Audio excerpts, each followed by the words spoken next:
ያባትህ የመወደድ ሚስጥር ምንድነው የሚመስለው?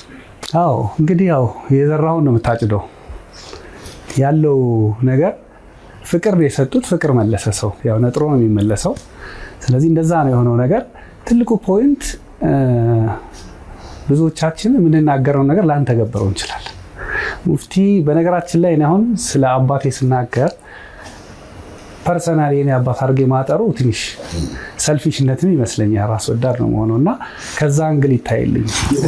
የሁሉም አባት ናቸው አይደሉም እንዴ? ኦብቪየስሊ እና ትልቁ ፖይንት መንፈሳዊነትን ማስተማር ብቻ ሳይሆን ኑረውታል።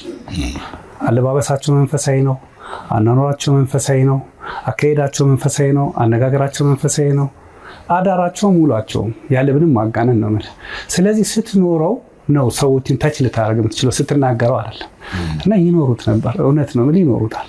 እኔ ደግሞ የቅርብ ምስክር ነኝ ለዚህ።